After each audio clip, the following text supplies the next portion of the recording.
श्री सच्चिदानंद सद्गुरु साईनाथ महाराज की जय।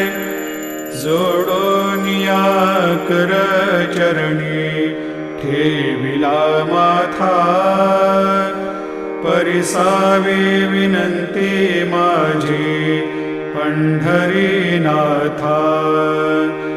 असो नसो भाव आलो तुझिया ठाया, कृपा दृष्टी पाहे मजकडे सद्गुरु राया।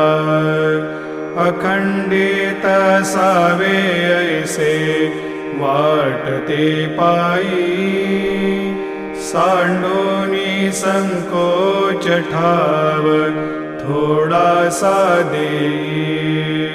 तुका म्हणे देवा मा